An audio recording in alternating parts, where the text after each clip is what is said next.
Bismillahirrahmanirrahim. Assalamualaikum warahmatullahi wabarakatuh. Tabi'un.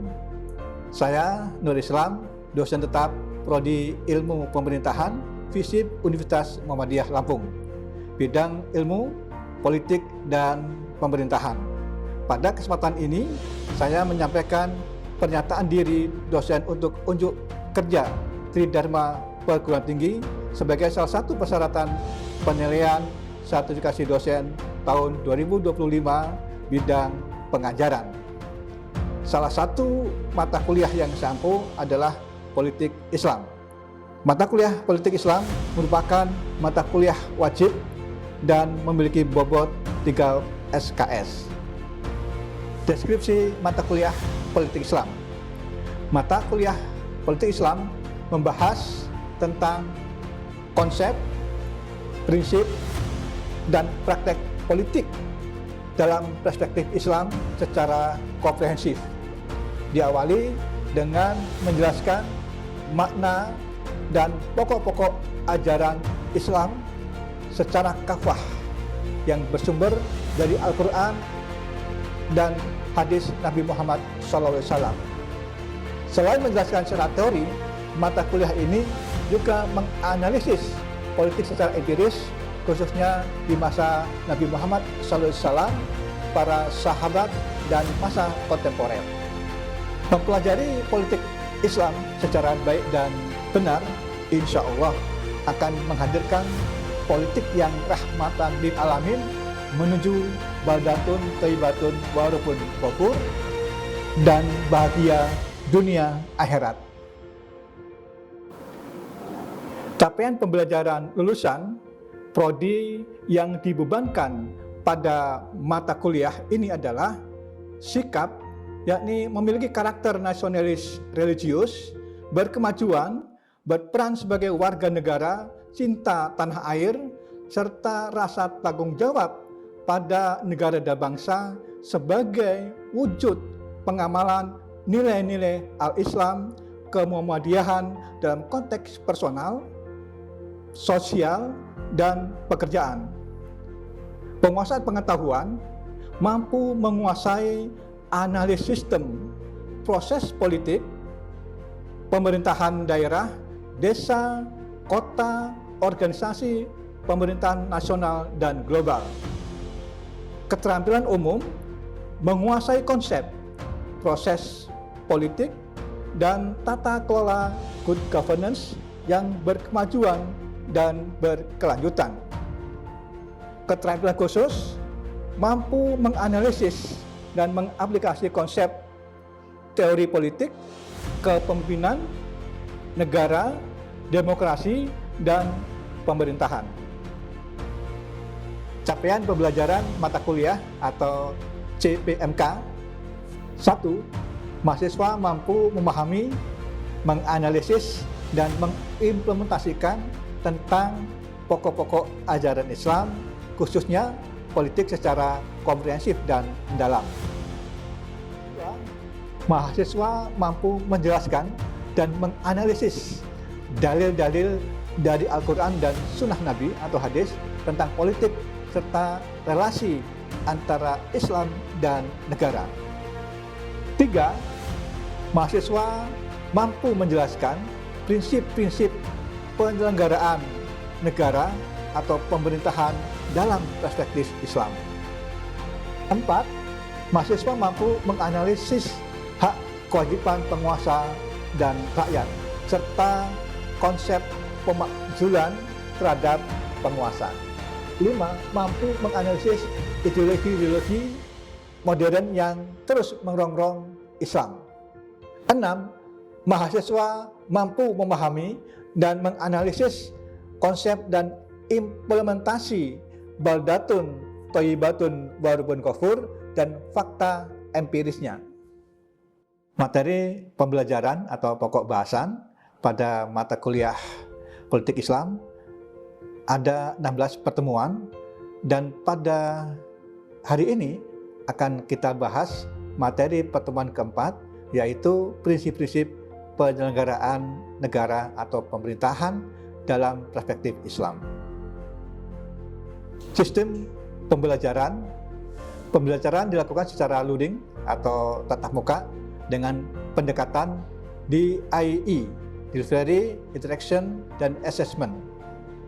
1. Delivery, penyampaian materi dalam bentuk ceramah, diskusi, tanya jawab, dan presentasi. 2. Interaction, yaitu secara langsung seperti tanya jawab, diskusi kritis, kerja kelompok, ya. Kemudian juga dilakukan melalui forum, kemudian juga chat dan lain-lain. 3. Assessment atau penilaian. Penilaian atau evaluasi pencapaian pembelajaran yaitu berupa sikap, kreativitas di kelas, kemudian kehadiran, kuis, UTS, dan UAS. Komponen dan proporsi penilaian: 1. Berupa sikap, kehadiran, keaktifan, dan tugas, bobotnya 40%. Kuis 10%, UTS 20%, UAS 30%, total 100%. Berikut referensi buku-buku pada mata kuliah Politik Islam, antara lain karangan Az-Zaidi berjudul Al-Quran dan Sunnah berbicara tentang kekuasaan. 2. Yusuf Al-Qaradawi dengan judul Meluruskan Dikotomi Agama dan Politik. 3. Karangan saya Nur Islam berjudul Sholat Pedoman Berpolitik, Panduan Akhlak Pemimpin dan Rakyat untuk Memakmurkan Negeri. Demikian pernyataan diri dosen unjuk kerja Tridharma Perguruan Tinggi bidang pengajaran. Berikut cuplikan video pembelajaran. Terima kasih. Assalamualaikum warahmatullahi wabarakatuh.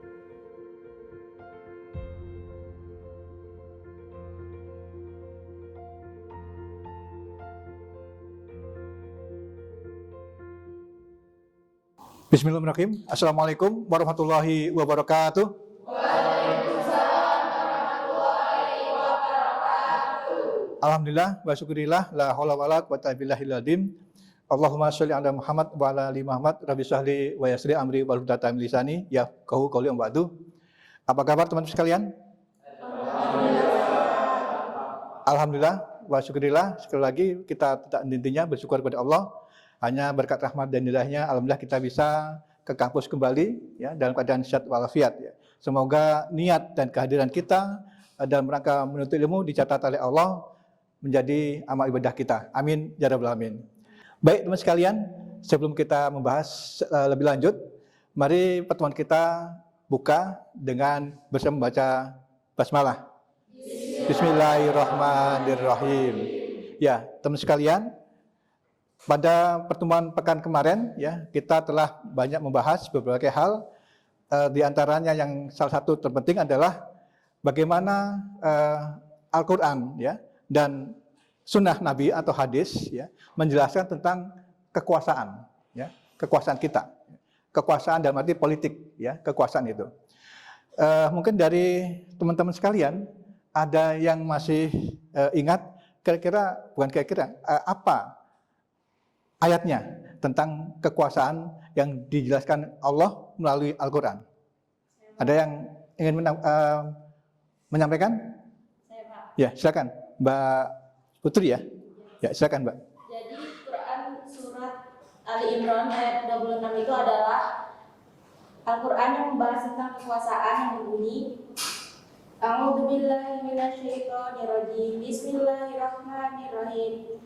Qulillahumma malikal mulki tu'til mulka man tasya'u wa tanzi'ul mulka mimman tasya' wa tu'izzu man tasya'u wa tuzillu man tasya'u biyadikal khair innaka 'ala kulli syai'in qadir. Yang artinya, katakanlah Muhammad, wahai Tuhan pemilik kekuasaan, Engkau berikan kekuasaan kepada siapapun yang Engkau kehendaki, dan Engau kehendaki Dan engkau cabut kekuasaan dari siapapun yang engkau kehendaki. Engkau muliakan siapapun yang engkau kehendaki, dan engkau hinakan siapapun yang engkau kehendaki.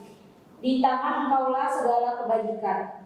Sungguh engkau maha kuasa atas segala sesuatu. Jadi Quran surat Ali Imran ini kaitannya dengan kekuasaan, bahwasanya sumber kekuasaan itu hanyalah milik Allah dan manusia hanya menjadi wakil atau khalifah yang diberikan amanah. Nah, kekuasaan ini juga bersifat sementara, dan jika Allah sudah berkehendak, maka akan dicabut kekuasaan tersebut. Ya, terima kasih Mbak Putri. Ya, jadi teman-teman sekalian, dari penjelasan Allah tadi ya di surat Ali Imran ayat 26, ini menandakan bahwa sesungguhnya Allah itu menciptakan manusia memang betul-betul makhluk berpolitik. Ya, itu sunatullah. Manusia makhluk berpolitik adalah sunatullah. Ya, karena manusia tanpa politik tidak akan hidup teratur, ya, tidak akan teratur. Dan tadi bahwa sesungguhnya kekuasaan adalah milik Allah. Barang siapa yang dikehendaki oleh Allah untuk memberikan kekuasaan itu, mendapatkan kekuasaan itu, apakah ya Allah itu menghinakan atau sebaliknya memberikan keberkahan ya terhadap kekuasaan itu, tinggal manusianya bagaimana. Ya. Dan yang tidak kalah pentingnya adalah bagaimana ketika kekuasaan itu diperoleh, apakah untuk kemaslahatan atau sebaliknya. Ya. Dan pada perkuliahan kita hari ini kita membahas bagaimana ketika kekuasaan itu diperoleh seseorang, ya, atau rezim lah begitu. Ya. Jadi teman sekalian, ada setidaknya ya ulama-ulama, beberapa cendekiawan Muslim juga ya telah membuat panduan kita ya apa saja prinsip-prinsip dalam penyelenggaraan pemerintahan itu atau negara ya.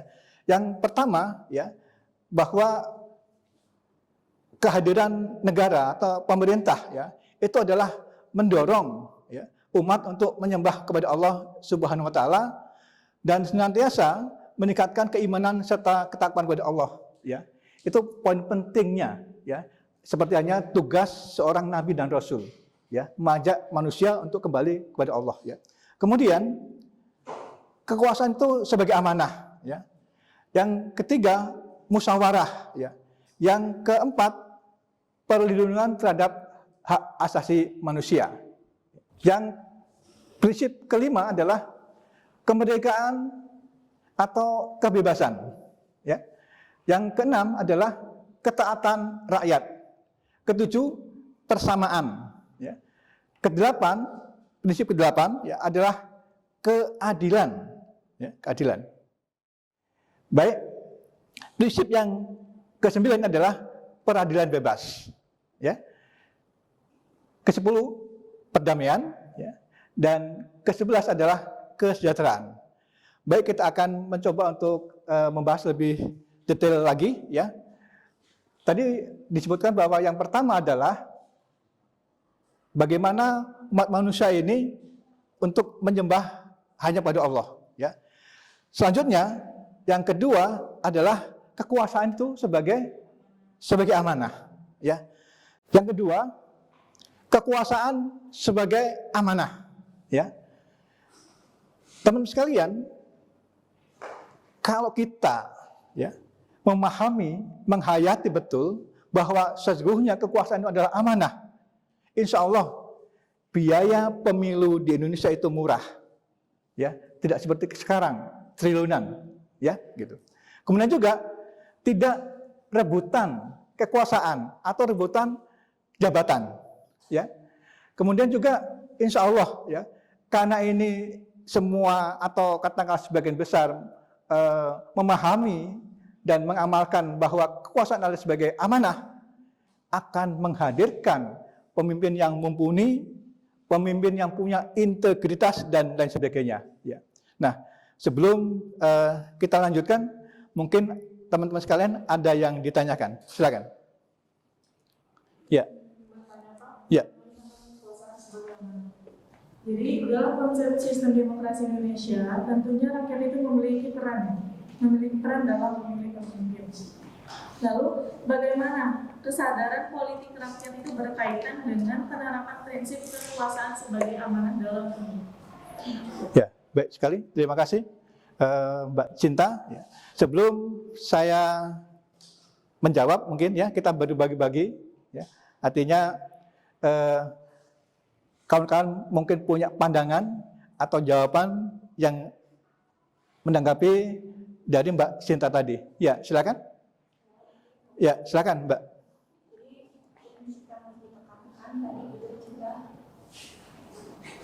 Kita rakyat itu tentunya amanah dan juga kejujuran dan supaya kita itu berpengaruh dengan memasuki politik uang. Sebenarnya Bapak tadi sudah jelaskan kalau prinsip amanah dijunjung tinggi, biaya politik di Indonesia itu tentunya akan murah, dan kesadaran kita amanah kita juga, dan kita juga jujur sebagai rakyat dalam menentukan pilihan.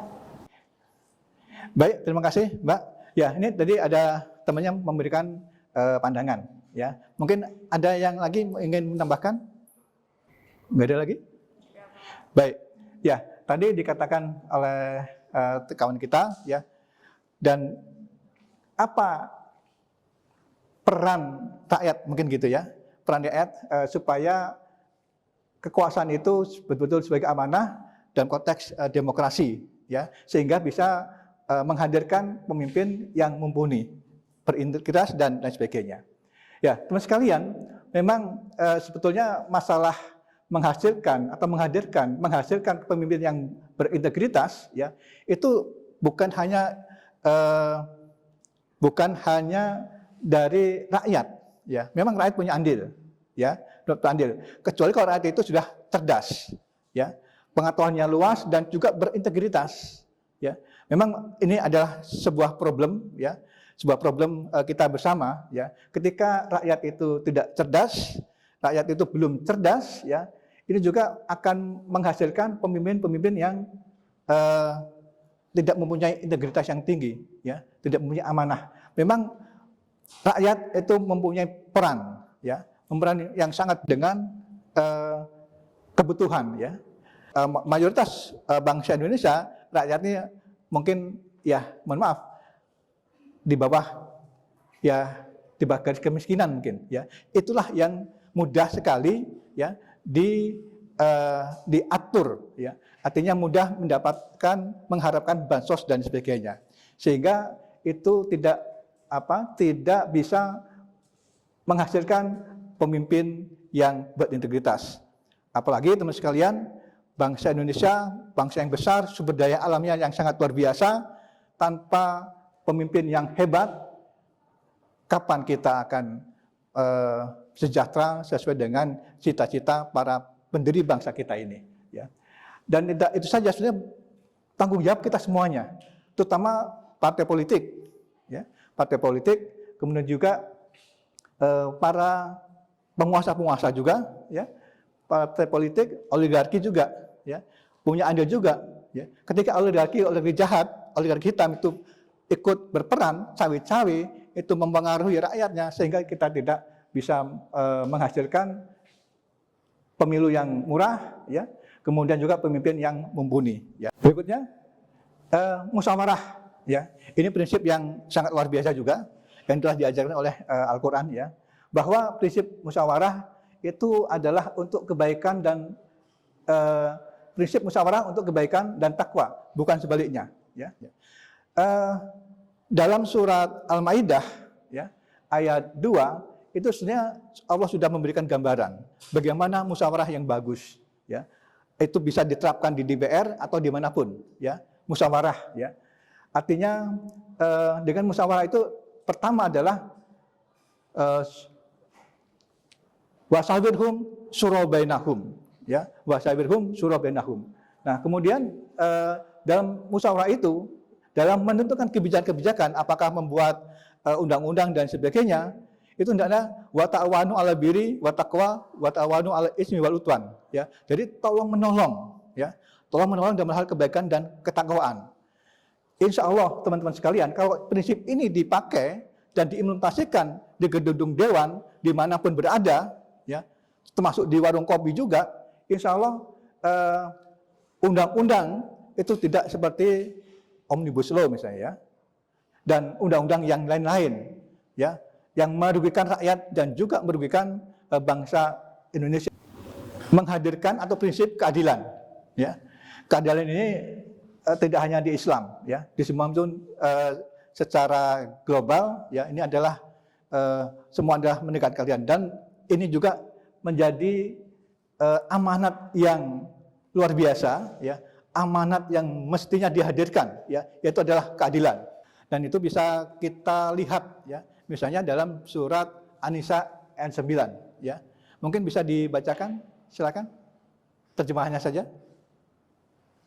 Hendaklah merasa takut orang-orang yang seandainya mati meninggalkan setelah mereka keturunan yang lemah yang mereka khawatir terdapatnya, maka bertakwalah kepada Allah dan berbicaralah dengan tutur kata yang benar dalam hal menjaga hak-hak turunannya. Ya, terima kasih. Ya, jadi teman sekalian, menghadirkan kesejahteraan ya. Surat An-Nisa ayat 9 menggambarkan ke kita, ini menjadi pedoman ya, bahwa hendaknya kita mempunyai visi ke depan ya. Kesejahteraan itu bukan untuk generasi sekarang saja ya. Spiritualitas itu juga mesti hadir ya. Artinya kesejahteraan itu adalah bisa membahagiakan rakyatnya, hidup bahagia dunia akhirat ya. Itu yang terpenting adalah itu ya. Bagaimana menghadirkan kesejahteraan, tapi bukan hanya persoalan materi, tapi in materi juga bisa, dalam arti menghantarkan kebahagiaan rakyat, bahagia dunia dan akhirat. Baik teman sekalian, dari apa yang kita bahas pada siang hari ini ya, bahwa Islam mempunyai konsep bagaimana prinsip-prinsip dalam menegakkan suatu negara itu atau pemerintahan ya, ada 11 ya, ada 11 tadi. Dari situ bisa disimpulkan bahwa ketika 11 prinsip ini ya, ketika 11 prinsip ini hadir, insya Allah ya, negara kita bahkan siapapun ya yang mengadopsi ajaran-ajaran Islam ini itu bisa betul-betul diwujudkan ya.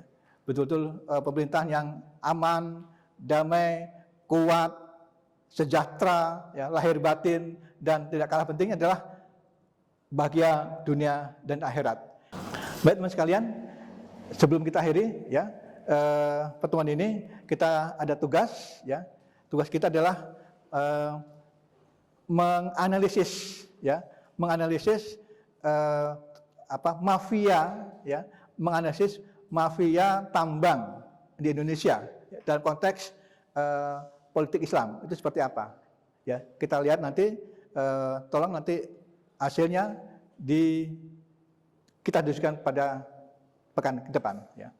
Dan itu tugas kita bersama, mudah-mudahan dengan itu kita bisa mendapatkan pelajaran-pelajaran yang sangat luar biasa dari sholat dalam berjamaah atau dalam politik Islam. Terima kasih. Assalamualaikum warahmatullahi wabarakatuh.